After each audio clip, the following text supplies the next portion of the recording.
ఏదైనా విషయాన్ని చెప్పాలనుకోవడం ఓ పద్ధతి, అందుకు యూట్యూబ్ని ఒక వేదికగా వాడుకోవడం ఇంకో పద్ధతి.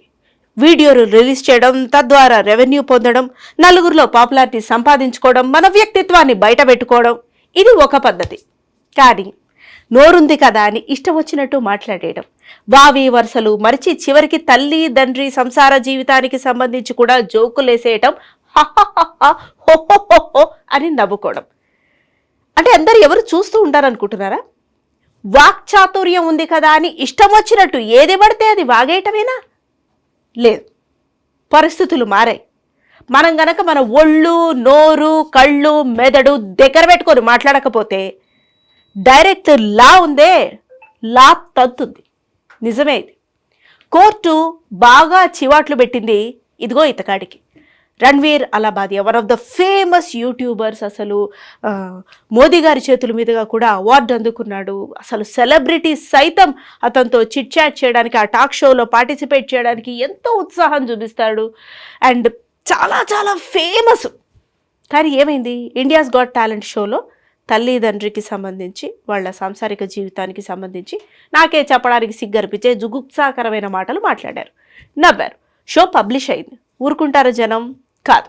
ఈ మధ్య యూట్యూబ్లోనే కాదు, ఎక్కడైనా సోషల్ మీడియా ప్లాట్ఫామ్స్లో హద్దులు మీరుతూ ఉంటే చివాట్లు వేస్తున్నారు, కత్తిరించేస్తున్నారు వీడియోలని. వీలైతే తోకల్ని కూడా, ఎగురుతున్నామని అనిపించే రెక్కల్ని కూడా అలా కత్తిరించి ఇదిగో కోట్ల మెట్లు ఎక్కేలా చేశారు. ఎక్కడెక్కడి నుంచో ఆ వీడియోకి సంబంధించి కేసులు నమోదైపోతున్నాయట. ఇన్ని వద్దు బాబాయ్, నేను తట్టుకోలేనని చెప్పి ఇతగాడు ఏం చేశాడు, వీళ్ళు తాళం వేసుకున్నాడు, సెల్ ఫోన్ స్విచ్ ఆఫ్ చేశాడు.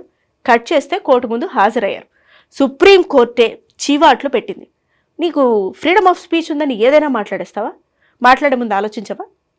Is this your idea of joke?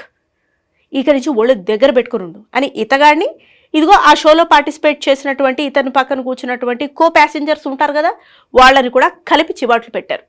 Passport surrender చేయమన్నారు. ఇష్టం వచ్చినట్టు అక్కడికి ఇక్కడికి వెళ్ళొద్దన్నారు. లీగల్గా ప్రొసీడింగ్స్ అయ్యేంత వరకు, ఈ ఇష్యూ పైన ఒక సొల్యూషన్ వచ్చేంత వరకు ఫర్దర్గా యూట్యూబ్ వీడియోస్ కూడా చేయొద్దని చెప్పారు. మొత్తానికి అన్నీ క్లోజ్ చేసుకొని కామ్గా కొన్ని రోజులు, వీలైతే నెలలు ఇంట్లో కూర్చోమన్నారు. ఈయన పాపులారిటీ సంపాదించడానికి ఎంత కష్టపడి ఉంటారు. కానీ అనాలోచితంగా మాట్లాడడం వల్ల ఒక్క వీడియో మొత్తం తలక్రిందులు చేసింది.